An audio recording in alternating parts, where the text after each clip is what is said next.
Sailor Moon coffee cup first. I need the life juice. Life juice. Yum, yum, yum, yum, yum.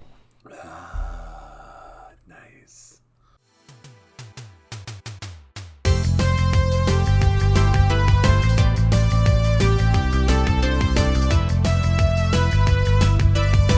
Hey guys, welcome back to Neon City Gaming. We're going to do a radio episode today. It's been a while on one of those episodes, and actually it's just been a while for the channel.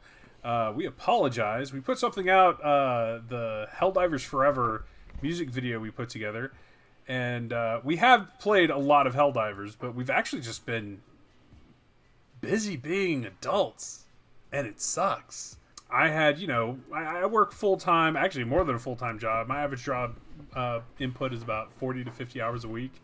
Plus I got the married life and the kids, so we, put these together when we can, and then Dark Frost had it. What were you up to? Same thing. I had work, stuff at the house, errands, and then a week there I had jury duty. So I had to do your civic duty. So in that time, yeah, we played some Helldivers, and some I got some retro stuff going on. Played through and beat Mega Man Legends 2. No, Mega Man Legends 1. I haven't started 2 yet. Yeah, Legends 1. Because I had just beaten that like the month prior. And got back into Bushido Blade 2 for the PlayStation 1. And man, that game makes me rage sometimes. The reason I have been playing those games and we haven't had the time to do a proper recording or editing, get a video out, is those are just nice, simple games. Like Mega Man Legends is even kind of an open world type game. It's open, but it's also narrow in scope. So it's not like you're going to go get lost 40 hours off. And it's the opposite of Bethesda. Like Bethesda's like pretty wide but pretty shallow. We're not saying this is a really in-depth game for the time period, though. It was pretty neat. It's layers. It's like an onion. It's like an ogre, really. Really, if you think about it. If you think about it, it's like an onion. Bushido Blade 2, you can play through that story in like 5 minutes. You can play a couple of matches, 30 seconds. Helldivers, new game, pretty popular. Don't know if you heard of it. You can hop on there for an hour, 15 minutes to do like an easy mission if you're solo, or if you hop in with the boys, knock out submissions, hop off, progress has been made. Just good, simple games. Let me tell you about another game I've been trying to play here recently. Simple and quick to pick up too, not just simple, but easy to get it. Like, jump right into it. There's none of this like, hold on, let me do like 5 hours of tutorial kind of thing of how to press the X button all the way up to this is how you jump. Well, not even that. Even when you go back in, there's no like 15 different publisher screens or dev screens. There's no any kind of, but with Helldivers specifically, I have a very limited. The kids went down for a nap, just fed them lunch. I got to get back up again in a couple of hours. I've got chores and stuff I need to do. I've got this much game time. Right. I load up Helldivers. There's the screen. I hit the A button twice on my Xbox 360 controller plugged into my PC. I'm in the game. There's my character. I have control. Boom. Yeah, no. I mean, it's exactly what I love about. It's one of the main things I love about it, besides, of course, the main gameplay loop. It's like Quake or Doom was back in the day, and why I still go back to those games is because I've got 30 minutes to kill. I don't really have time to sit through any cutscenes or like long loading intros. I can just boom, launch, in about 30 seconds I'm playing, kind of thing, and then just hit the ground running. So another game I tried playing in our hiatus, Final Fantasy VII Rebirth. Now, I know we keep alluding to Final Fantasy VII being a very kind of like legendary game in our family. I mean, it's popular all over, but like our specific siblingness, it is a legendary piece of media, and we have some strong feelings about it. But anyways, one day. I'm trying to play through Final Fantasy VII Rebirth. I have to psych myself up to start that, because when I go in, I'm gonna have to relearn the 400,000 different sub-menus, level up systems, party level up, character interaction level up, the grid sphere level up system, but then also the weapon level up system, but then also I have to find the towers, and do the battles for Chad or Chud or what's that guy's name? Oh yeah, like Chumley or Chadley. Chadley. Something like that. The little annoying nerdy dude who used to work for Shinra, but now he has all the summons in his back pocket or whatever. And it's just, and then, oh yeah, let's make the battle system a little bit more complex. But then also add in... Is it more complex, or is it just dragged out? Like, they're like, hey, we know it was like press X to do this attack or press X to do this materia. Now you could do some combos, but now we're just going to make the character's life bar 3 times as long. But there's also like synergy attacks, which are based off your relationship with the character, and then also require ATB. But I don't know if they need ATB for the character you're controlling or ATB for the character you're doing the synergy with, or both. I don't know. I haven't been able to make one work yet.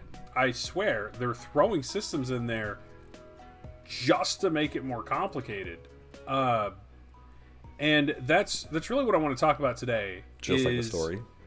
And this is the most, self-reflection time here. This is the most shake fist at clouds, old man boomer shit. I know. I sound like this is going to be like Flow Drive is just too old for modern gaming. But hear me out. I don't mind complexity in my games. I just don't want games to be complicated for complication's sake, or for runtime's sake. Exactly. That is my I always say it. I'm going to say it in every episode it comes up. Don't waste my time. Respect my time as a player. There was little to no exaggeration or hyperbole when I'm talking about those systems. Have you gotten into Final Fantasy VII Rebirth? Did you play Remake? Okay. So long story short, no. I enjoyed the first game. The first game. The Final Fantasy Remake. It was very linear. That's fine. The original Final Fantasy VII was really linear. Most JRPGs were back then. But it told a good story. The graphics were great. The combat system was a lot more intricate in the remake, but that's fine for what they were going for. It was never overly complicated. Yeah. Rebirth is just...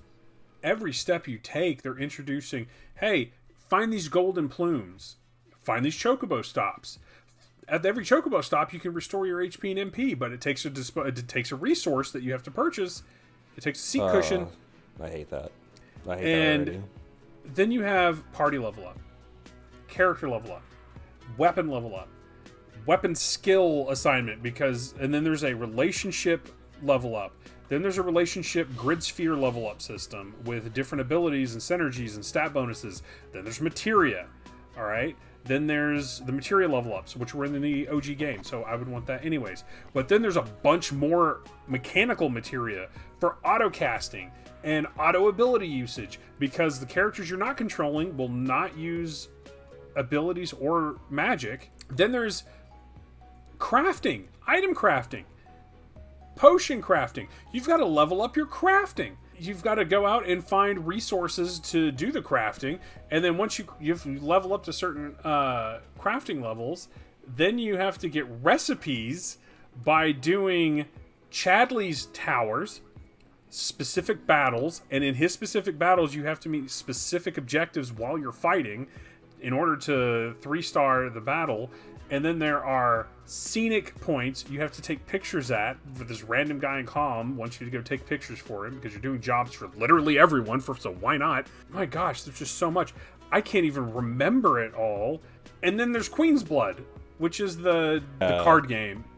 Now, I will say, Matcha Magic was an enemy skill from the Final Fantasy VII game. I forget what it was called in Final Fantasy VIII, but I played a lot of that. Yeah, I know you're talking about. And then there was one in Final Fantasy IX. There's one in Final Fantasy XI. I think Tetra is the one in 9. Tetra's the one in 9? Okay. Yeah.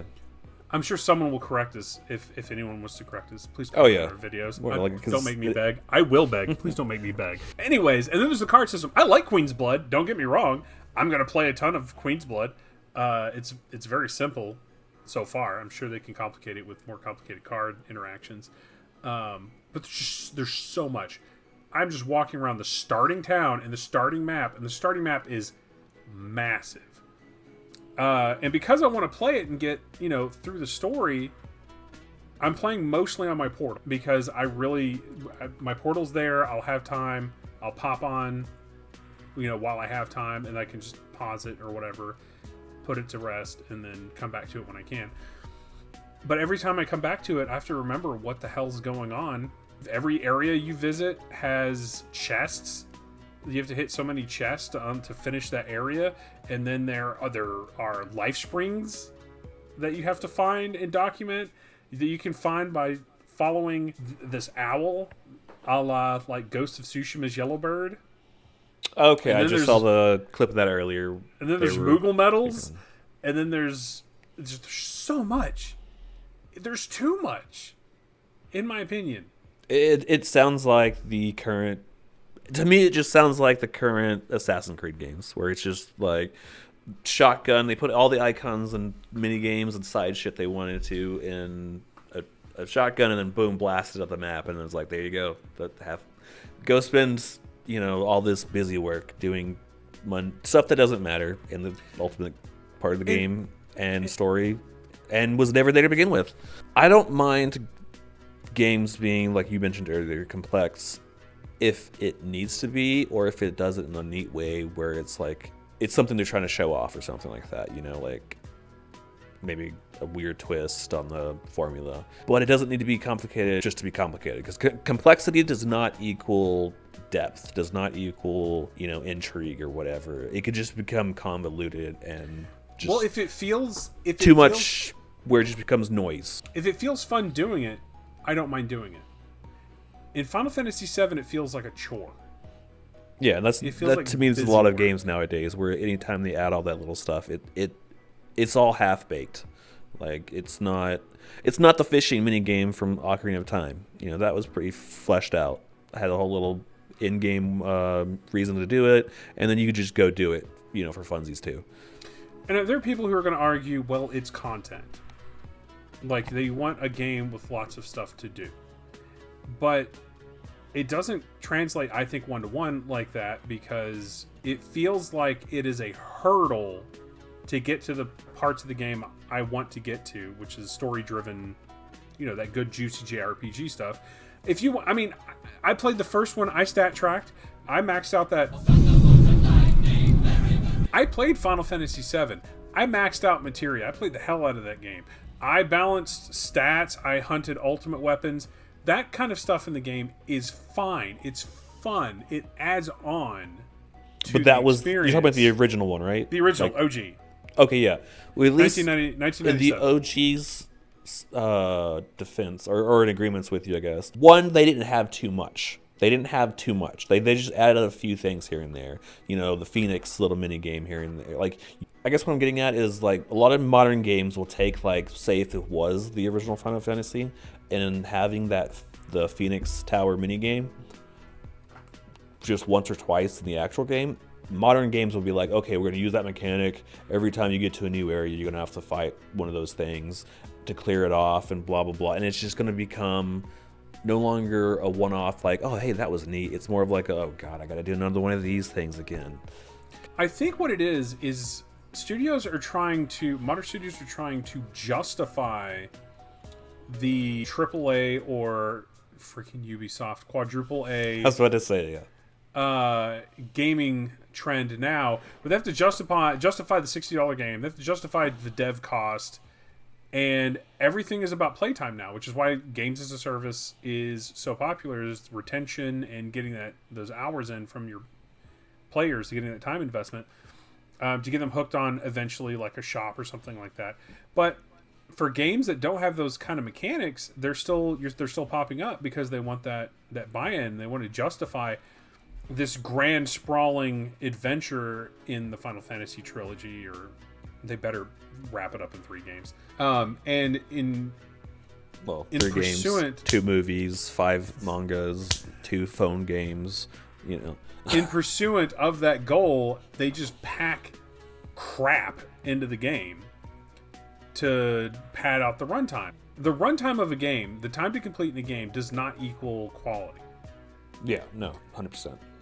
And I think I don't know if studios lost the plot on that, or if there's something else going on, because a lot of my favorite games have been linear games that I hopped into, had fun going through, even some complicated games. I say complicated. Some pretty packed side questy. Find the items, find the this, that, and the other games, like Jedi Survivor. You had lightsabers, you had blaster parts, you had a bunch of different like side places you could just go the entire game without even getting to. You had optional bosses. I love that game, but I played through it. It'd take me forever. I didn't feel like it was busy work. I thought they were cool things to find.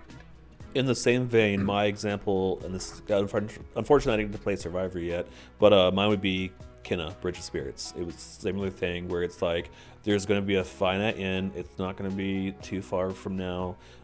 But at the same time, like you could just go straight through the story if you wanted to, but it had those optional bosses. You could collect all the little characters during the game or whatever. There was an achievement for collecting all of them, and you collect a good chunk of them just playing the game. So I'm like, I might as well continue finding the little rest in these little like mini puzzle areas. So yeah, no, I totally get that. Where there were fun things to find and discover. It wasn't a checklist. And so let's juxtapose that to Helldivers, which is a game we've been both putting a lot of time into when we have free time, because we'll have an hour in an evening or something like that. Hey, or an hour in the middle of the afternoon. Let's jump on Helldivers. Yeah. Respects our time. We're in the game. There's nothing overly complicated. There's fine samples. You have a main objective. Each map has sub-objectives or multiple sub-objectives depending on the dive difficulty. You don't get anything extra for killing enemies. It's all you really have to do is do the objective. But it's you could literally, as long as the objective is not destroy the nest or a certain amount of bugs, you could, if you're somehow able to, you could beat the level without even killing a bug or bot or anything, because it doesn't add or subtract anything outside of the just fun factor. It's a fun gameplay loop, and you don't need anything beyond that. Arrowhead has done a fantastic job, because I was excited about Helldivers 2 beforehand, because we played Helldivers 1 together back in the days. And it was definitely fun back then. It was just super fun. We're playing Helldivers 2 for the exact same reasons we played Helldivers 1. Is because we could hop on, play a short game together, have fun in the gameplay loop, and we didn't need everything else. Now, Helldivers 2 is more... I don't know. Is it any more complicated than Helldivers 1? Really? Maybe just... I mean, it's harder to tell when there's enemies behind you because the camera shift changed, but other than that... That's just a... Other mechanic wise or like meta wise, not really. Objectives, sub objectives, that you have access to the map. No, I don't think so. It's just a difference in perspective, but it's still that simplified fun. Yeah, because I mean, it's low pressure because the us versus them. The them in this case is Arrowhead. It's the NPCs. It's because it's PvP. Joel.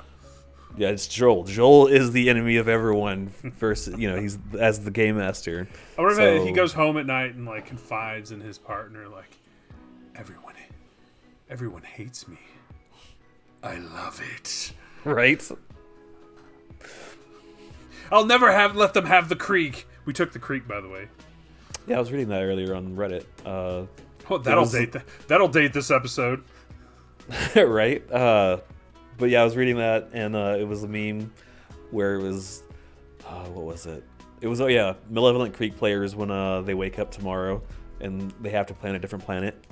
I don't have to ramp myself up every time I hop into Helldivers, I don't have to remember that I have stratagems. I don't have to remember how to heal my teammates. Oh yeah, because sometimes you just want...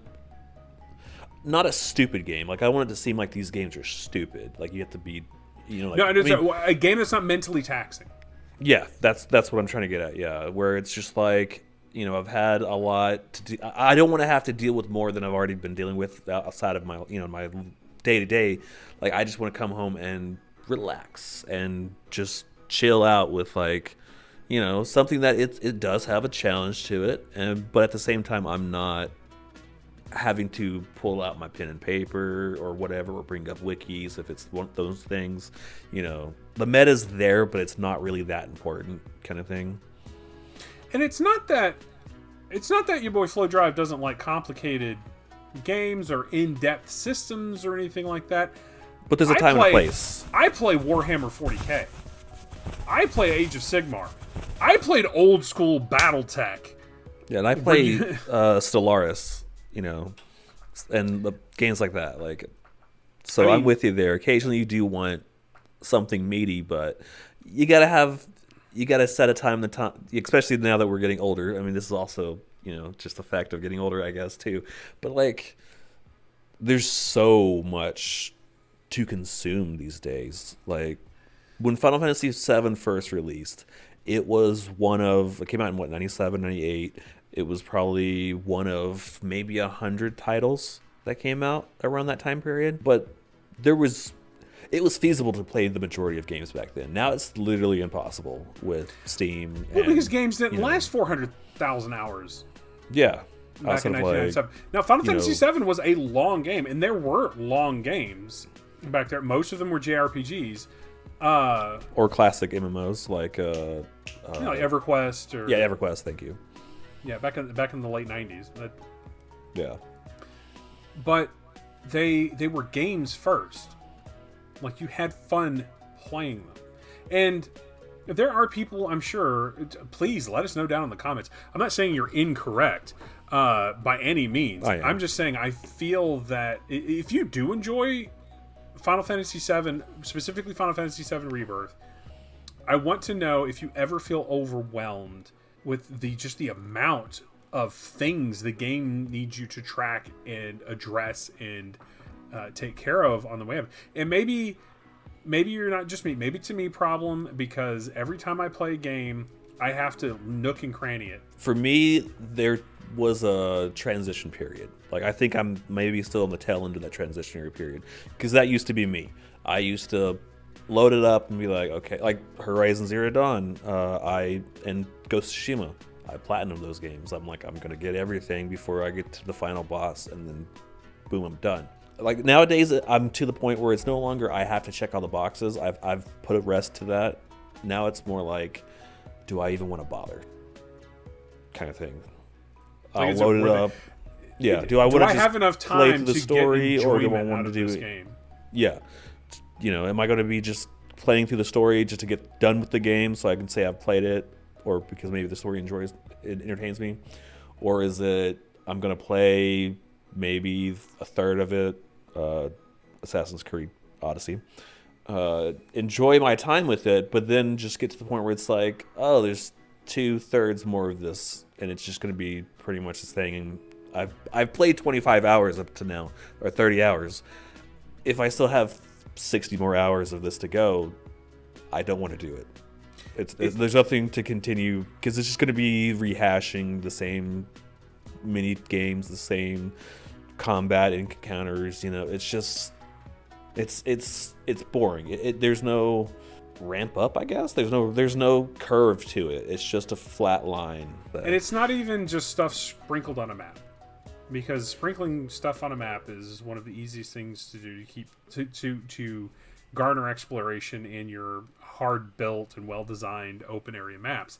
It is that combined specifically with all of these systems, just so many level up systems.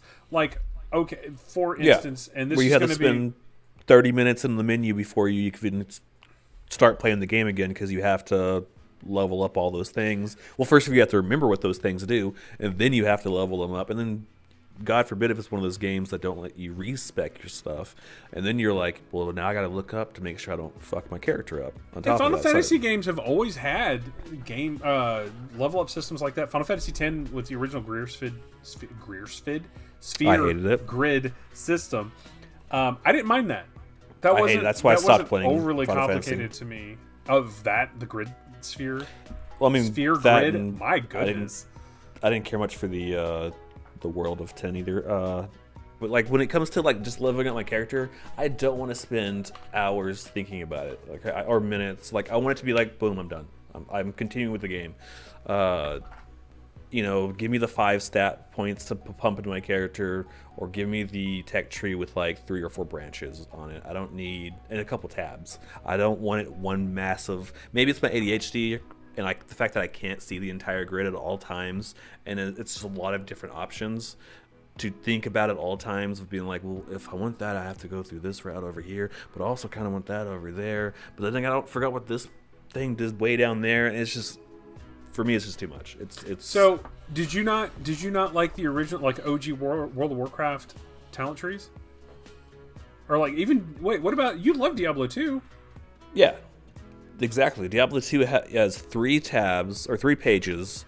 Each page has 2 to 3 trees with branching paths. So the sphere grid from Final Fantasy X specifically was just a little bit too much for you.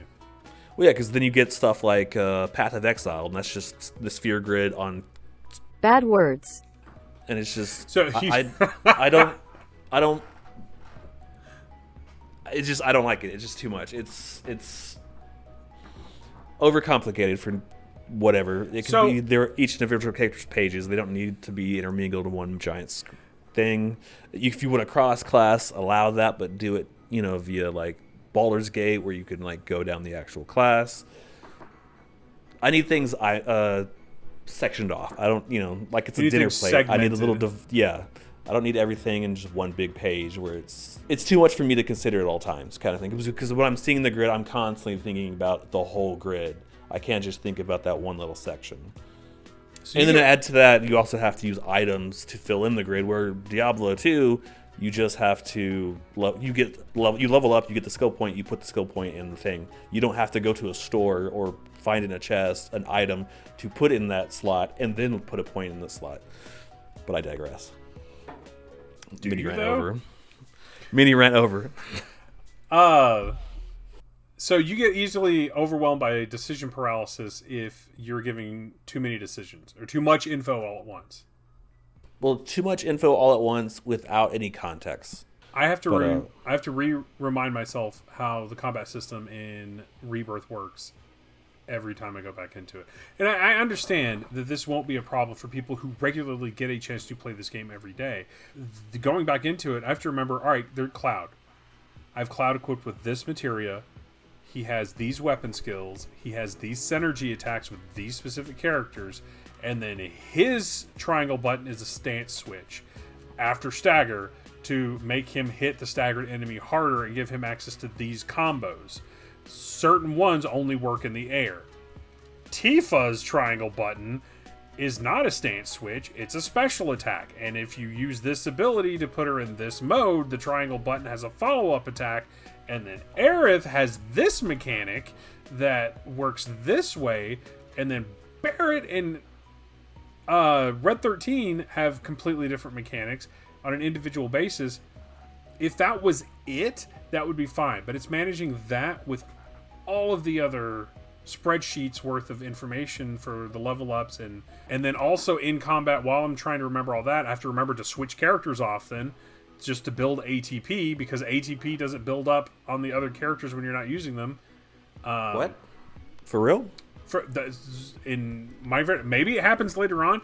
I hope when this video actually goes out, someone is in the comments like, FlowDrive, you freaking basic minded little idiot, this is how it works, and they just hate post at me, and I'm gonna read that comment, and I will thank you profusely if it makes me enjoy the game more, because I really want to like Final Fantasy VII, the remake, trilogy, rebirth, whatever they're doing, because I love the first game so much.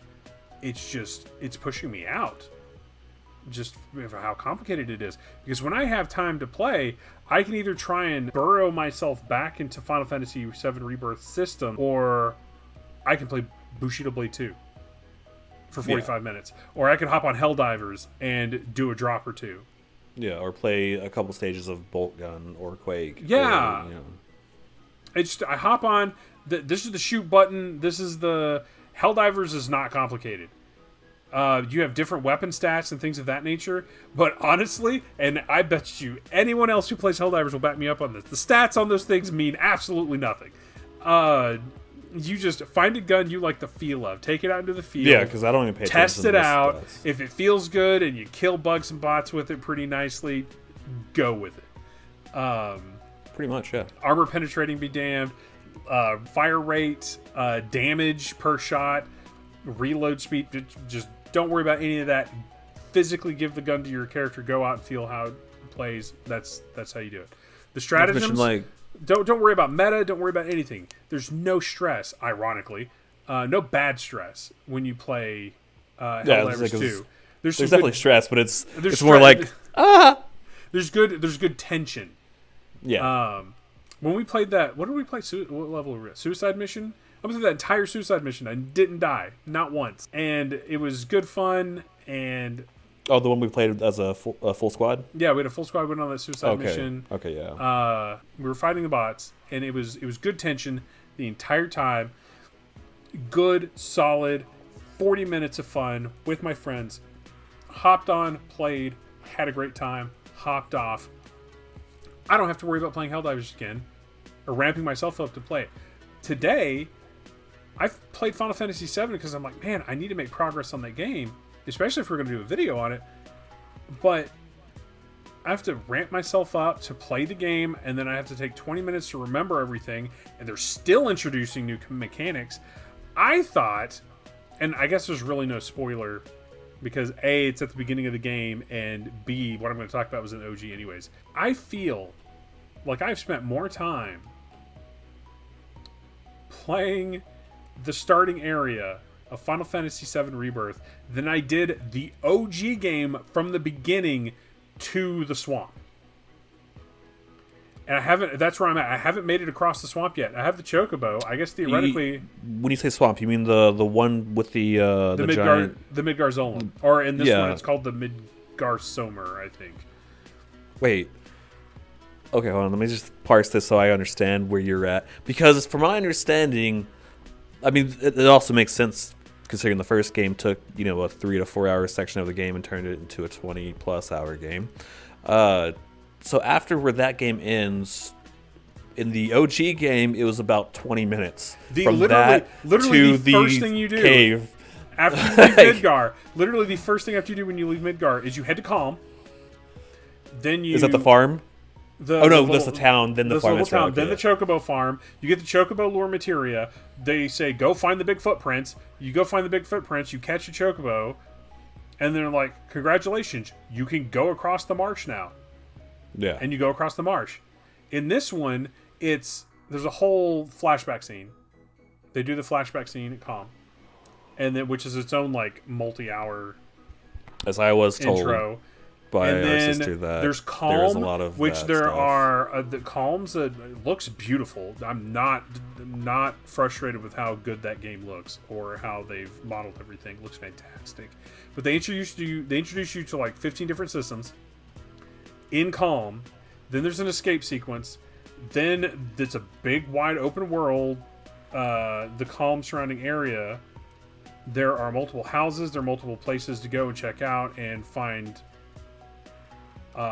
treasure chests and stuff. You find the Chocobo farm. You go through an entire Chocobo tutorial thing, and then you run into Chadley directly after that in the Chocobo farm, who tells you that the towers, the battle systems, the battle challenges, the live streams, the gathering data, the how to use the data to buy materia. What about summons? Summons are the one thing they don't make a big deal out of. You just have them. Oh, so you don't have to fight them like in the first game? Well, I mean, I'm sure you have to with some of them, but I've got 3 summons, and I don't know how I got them. They were just in my inventory, and some of them were slotted. I don't even know. A bar builds up, and then you can summon, and then you summon, and you use ATB to use their abilities, and they do a final attack when the time runs out. No big explanation or tutorial on those, but there were at least 3 different ones for Chocobo stops, and so now there's 400 different side missions, and you have to go back into Calm after Shinra leaves to accept a whole other round of other side missions, and then one whole other side of the map opens up, and you're still in the Calm area. I haven't headed across the swamp yet. See, I was told I would like this game better than the first one. So far, that is not sounding to be the case. But one of these days, I might give it a shot. I don't know. I still have to play the first one. And I'm afraid to just walk away from the opening level and just speed run across the swamp because I don't want to be over leveled when I run into combat. See, I'll probably skip all the side stuff as much. If I do play it, I probably will just play through to the story and skip all the side stuff. Because one of my favorite things in the OG was getting the hidden materia and leveling them up and getting the master materia and breeding chocobos so I could get and then the stat boosting around materia. And all that. Yeah. And I was like, if I want to engage in those systems, I have to play the game they've given me. And it's just system upon system upon system upon system so with very little systems. Gameplay thrown in, it sounds like. And a bunch of walking. I was going to say, another thing that this series and a lot of modern games like Plague's Tale is also plagued with this, pun intended. Let's slow everything down, give you the only control we're going to give you is the ability to walk forward and maybe press the X button. But everything's going to be slowed down. You no longer can run. You can no longer jump. And it's just this little open area that we need some disposition or dialogue in. And it could have been a cutscene. But no, we're going to force you to slowly walk up this hill or through this tunnel or down this ladder or whatever. And it's just... why? Because I'm just like, am I even playing the game, or am I, it's a walking simulator kind of thing. The Chocobo makes it, they did really, I think so far, let's say something nice about the game, because there are parts of it I'm enjoying. They really did the Chocobos well, because you can call it at any time after you capture it. You speed along. Oh, it doesn't run away? No. You speed along. Once you capture the Chocobo, it's yours. Okay. In that area. Each area you go to, you have to do a Metal Gear Solid, get to the Chocobo without getting spotted thing. But once you have the Chocobo, you can engage enemies on the Chocobo. You hop off, you fight the enemies, and as soon as you're done fighting, you hop right back on the Chocobo. You can pick up items on the Chocobo. The Chocobo handles terrain pretty well. Short distances, it'll hop up and down, things of that nature. No real big complaints about that. And they're relatively fast. You don't have any kind of dash bar or stamina meter or anything like that. You just go. So what it boils down to is, in the short amount of time that we do have to play games for fun, it's a surefire investment in a short amount of time that we will have fun with the simple games versus getting overloaded or just feeling the need to play the other game to get through it. Because it's overly, I don't want to say complex. Maybe complex is the word, but it's just bloated. Bloat would be good, because, am I even going to be able to get into the game, or am I going to spend all my time that I have, getting readjusted or reacclaimed to the game, or just messing with subsystems that I need to because I haven't done maintenance in a minute? Or, am I going to get to a cutscene 5 minutes into the gameplay, watch 30 minutes of cutscene, and then... well, that's fun. I guess I have to go to work now, Boop. I mean, I can't say anything. I'm a really big Metal Gear Solid fan. And so you could walk into a door and end up in an hour-long cutscene. Yeah, but at least it had all the gameplay in between those cutscenes. It wasn't just minigame, walking simulator, hallway, loading screen, and then cutscene. One fight, another cutscene, another walking simulator, another mini game. You know what I'm saying? Where Metal Gear Solid was you had full stages pretty much between cutscenes, and then except for the stages that had the in between stuff. But it also didn't take you out. Mind you, I'm also a Metal Gear Solid fan too, so maybe I'm a bit biased in that regard. But I mean, it kind of to compare it also to Helldivers, Metal Gear Solid 5 had the mission system where you could load up a mission that might take 5 to 10 minutes, go do a couple of those, head back to Mother Base, you're good. So do you think that mobile gaming has picked up a lot in the past decade? Do you think that's because of people having less time and they need bite-sized gameplay? Because I wouldn't call Metal Gear Solid 5, Helldivers bite-sized games, but then also one of the biggest surprises that I spent a lot of time playing was Vampire Survivors. 30-minute chunk missions or game. It's super simple, not a ton of systems, just fantastic game. Yeah, well, I mean, it helps that with those type of games, you know what you're signing up for. There's not too much coming out of left field. I think that's what it is. I think it's the repeatability. Maybe it's just our generation of gamer, and we'll know because we're into JRPGs and long ass games like that as well. We're the generation that grew up with I know what I was gonna say now. Arena and Morrowind. Well, I think with those games, and then especially the Metal Gear Solid, you're not the way Metal Gear Solid is like Vampire Survivor is. They're both broken up in chunks. Like, you're not just thrown into the world and then... Because especially with Metal Gear Solid 4, each time you installed a chapter, it was just a chapter. Like, and then you could save pretty frequently. So, say if you did need to stop and put the game down, you could. And there was no negativity. There's nothing negative from it. You could... pick it up, play it for about 20-30 minutes, and then put it down, and you come back and you pretty much know where you're at, especially with those games. You're lost, pick up a codec and it'll tell you, like, Snake, you're supposed to be doing blah blah blah, get your ass out there, versus games where it's like, hey, I hope you remember what you're doing. We don't have a map, or we don't have a quest log, or even with the quest log, it's just you see like a quest log with 40 different quests that are not finished, and you stop midway through and you're like, God, what was I doing? Who are these people? Why do I have this item? It says it's a quest item. I don't remember where it goes. That's any time I open WoW, when I'll get a wild hair on my ass, and then I'll be like, with items, quest you know what? Let me pay for 1 month, and I'll just get back into it for a little bit. See what, and then I'm like, okay, I'm level 50 something. I don't know where I'm at, what quest I'm doing. And then, looking at the quest log on that thing, it's like, I don't know how to parse it. Because it's like, well, this one's in this map area, but you have to open this. And it's like, I don't know. Because you changed the system 5 times since I played.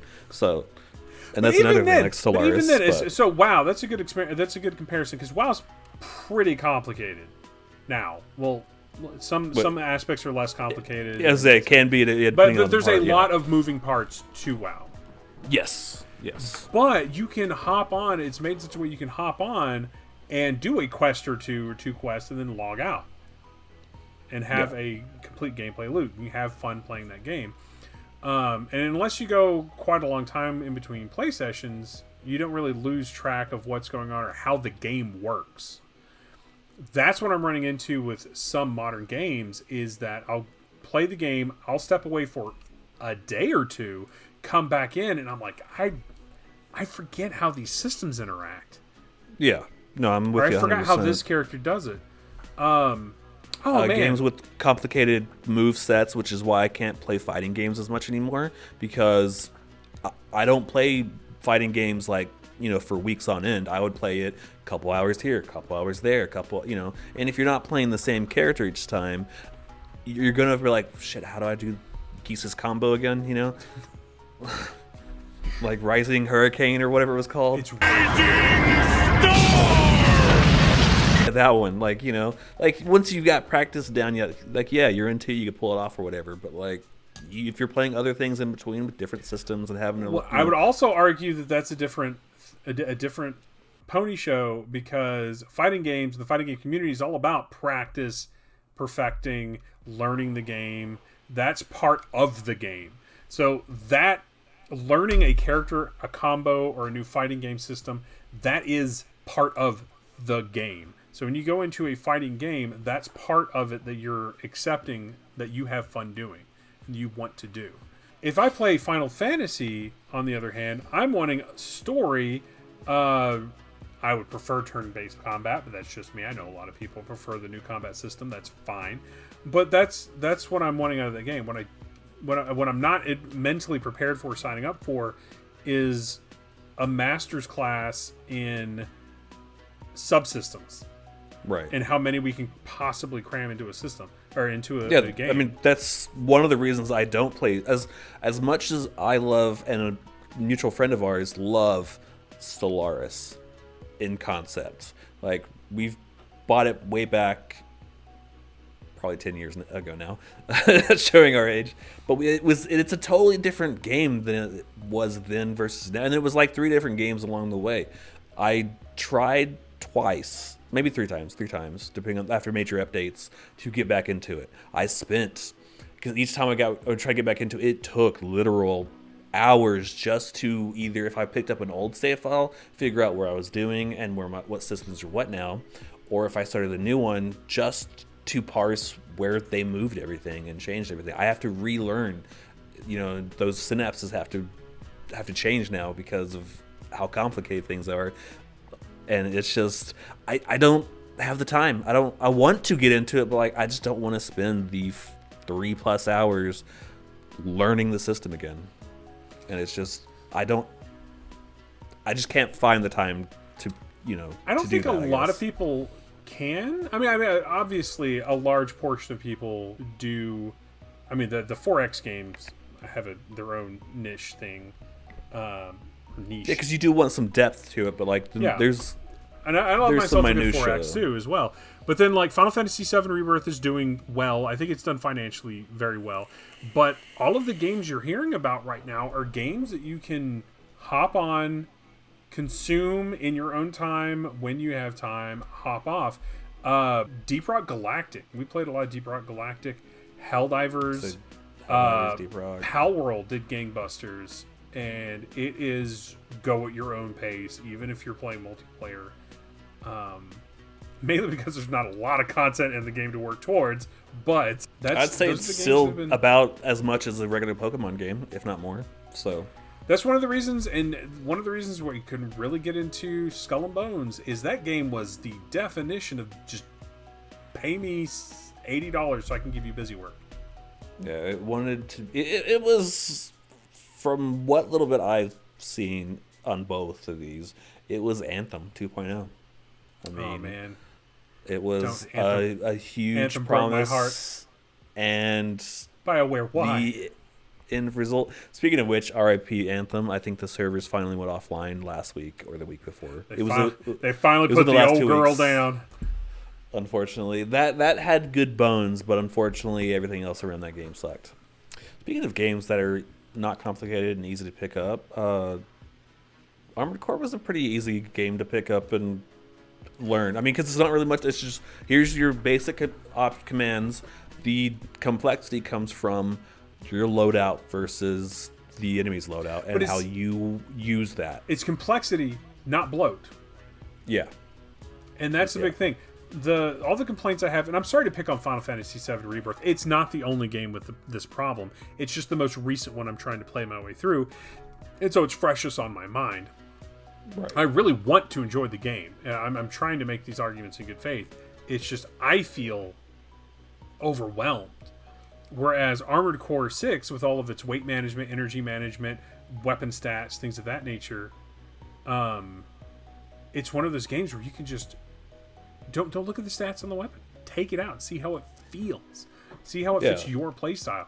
Same thing with Deep Rock Galactic guns. Those guns are so wackadoodle that the stats do more damage to your understanding of how they work than anything else. Helldivers, same way. Take the weapon out, have fun, play the game to understand the game. Yeah. You don't need 14 different sub-menus for different level-up systems, for different stat assignments, for different abilities that use different resources to make a game fun. Yeah, there's a reason I don't play EVE Online, okay? I don't like menus. We can't talk about EVE in this house in a negative light. EVE is a great game.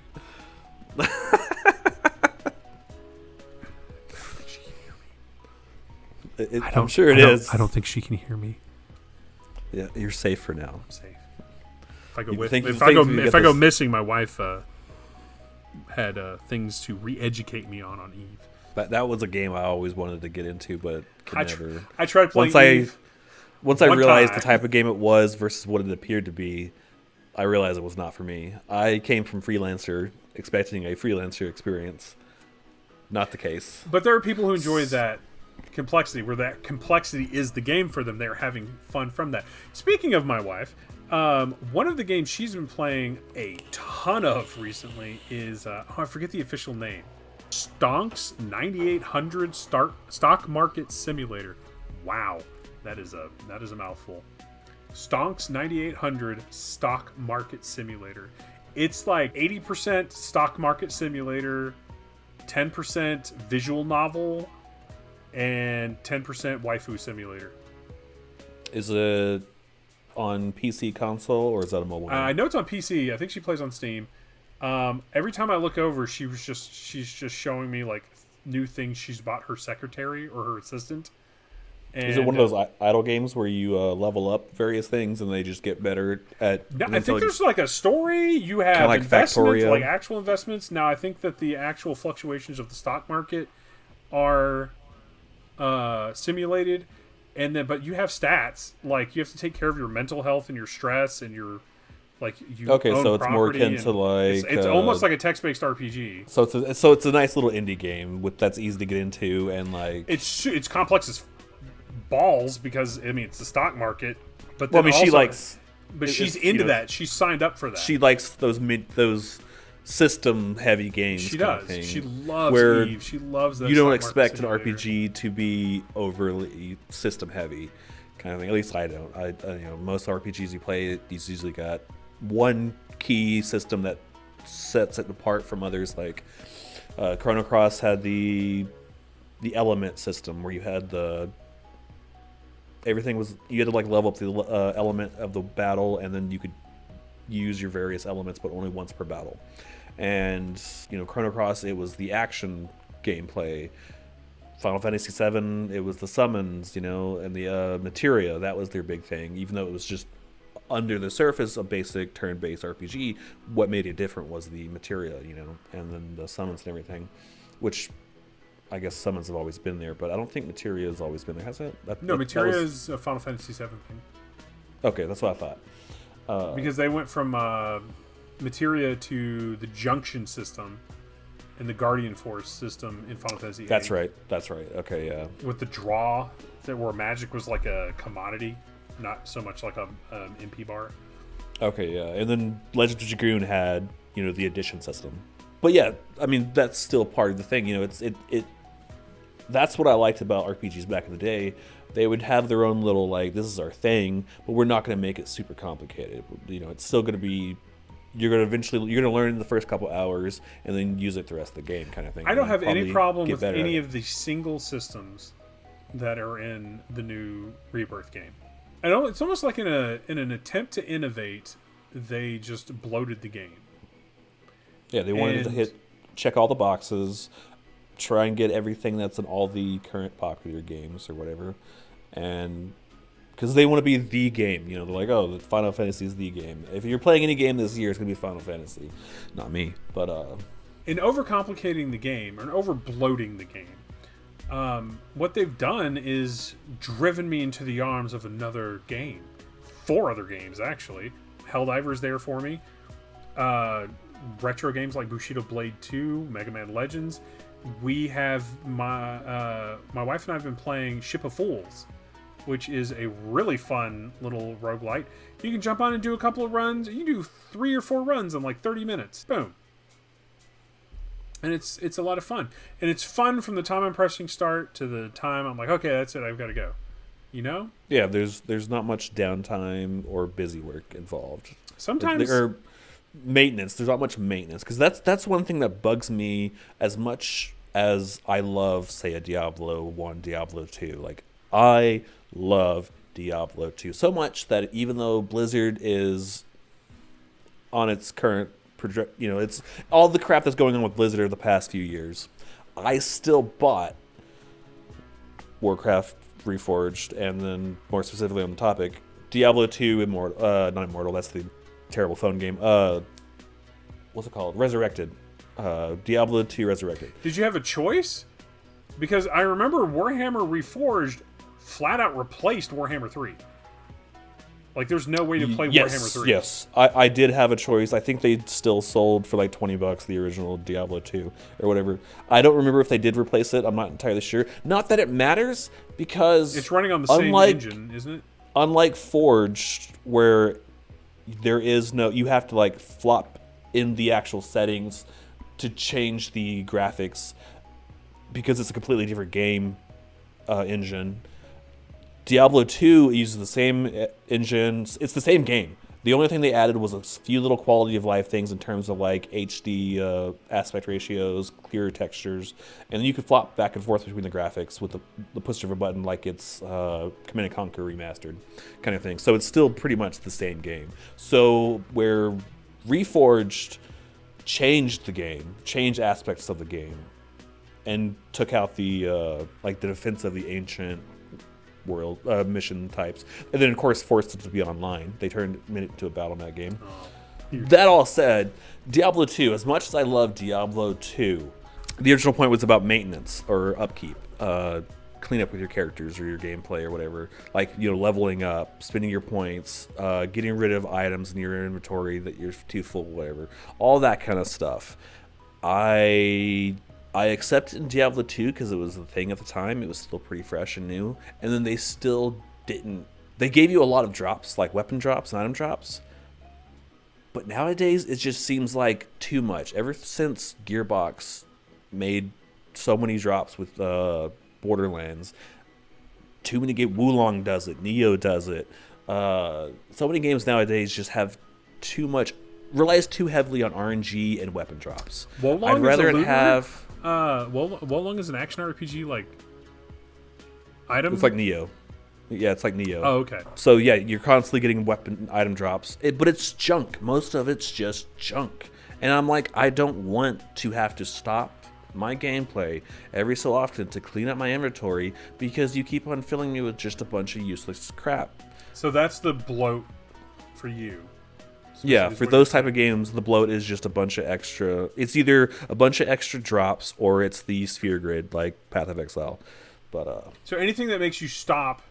I guess that's what it comes down to. Is anything that stops the gameplay fun. So you have to stops the loop. You have to re-educate yourself. For me, you have to re-educate yourself on subsystems, or wade through seas of trash drops. That's the problem. Do you think that's why we're seeing a resurgence in retro-styled games?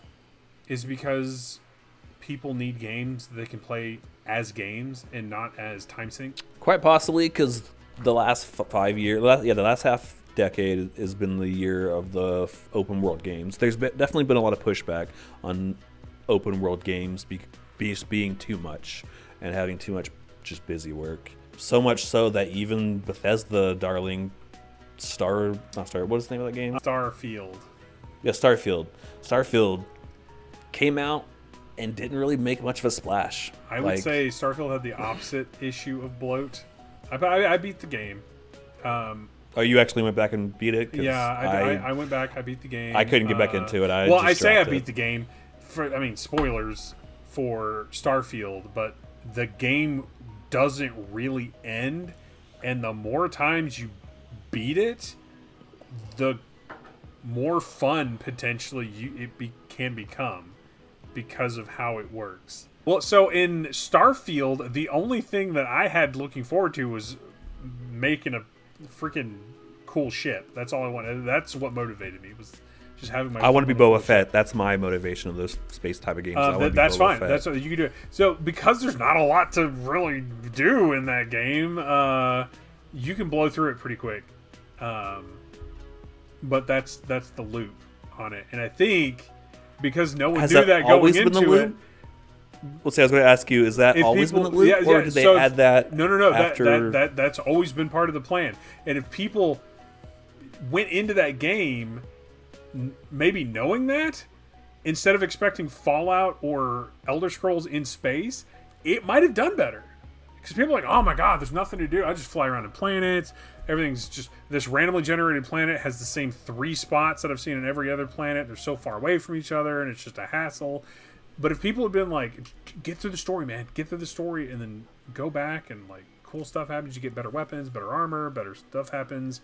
You get deeper into the story. This whole other faction exists. So what you're saying is they made Deathloop? No, I'm kidding. They made long form Deathloop. But that's what it is, and there wasn't a lot to do in that. Now Skyrim, Morrowind, Oblivion, Daggerfall, those are big games. There's Arena. a lot to do in those games, but I don't think those games are bloated, especially not with systems.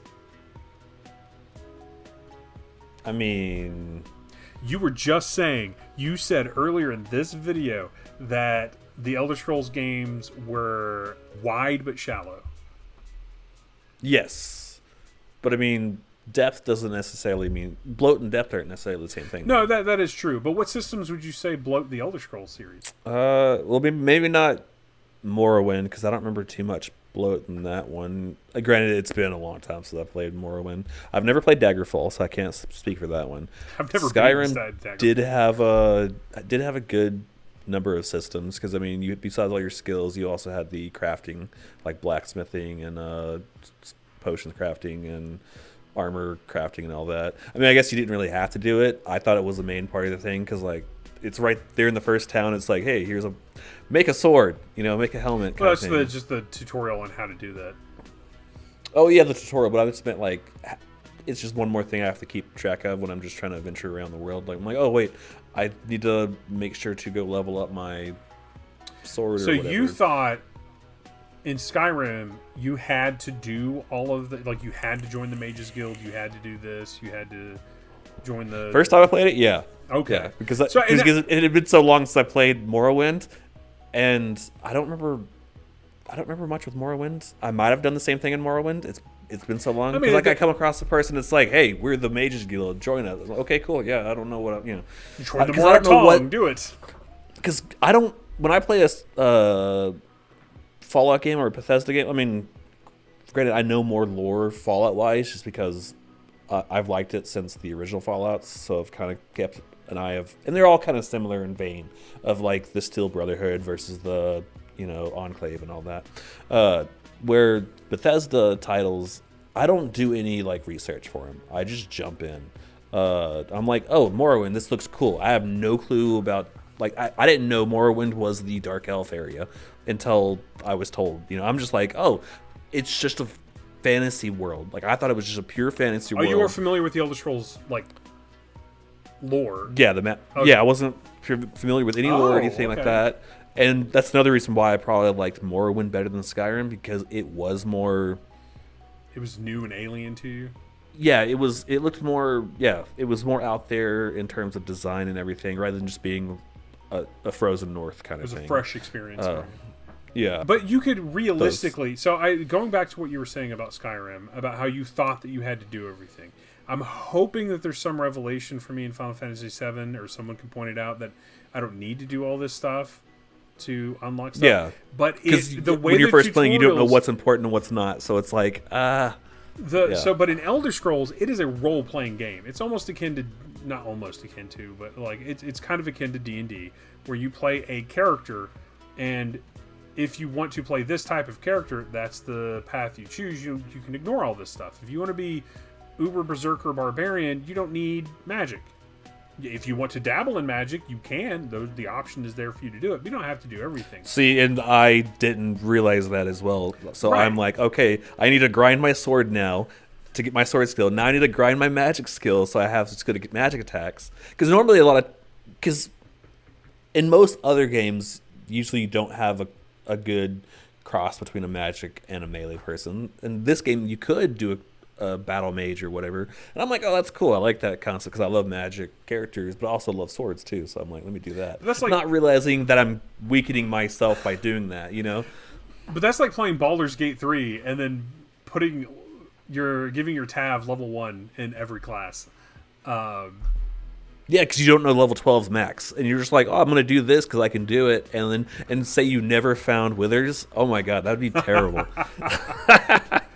Withers just chilling in that tomb right off the beach. But so going back, so in Skyrim you got overloaded because you thought you had to do everything, but really it's just choice. You can build your character however you want, and while that game, for you at least, did not portray that in a way and made you think that you had to do all those things, the way that the tutorials are in Final Fantasy VII Rebirth, it makes me think like these are critical systems, and I will be missing certain parts of the game are weaker because, or if I don't engage with them. Yeah, no, precisely. Exactly what you said is what I meant, but you worded it much more eloquently than I could. So what you're saying is that for good information in 20 minutes, watch everything that Flow Drive says, and if you want a rambling, torturous, drawn-out session, hang with Dark Frost. It's my random access brain, okay? I can't actively trigger certain things. It just happens. We want to thank you for returning. If you are a returning viewer, if you're new, we want to welcome you to the channel as well. We're still new. We're still trying to grow.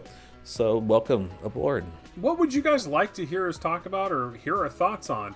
I know we ramble a lot, and really on these, especially radio episodes, it's just us going back and forth over topic, kind of freeform, but we're not against some scripted stuff. We will be coming back with some more hills to die on, some strong opinions there, but let us know down in the comments, what would you like to see us do? Give us some suggestions.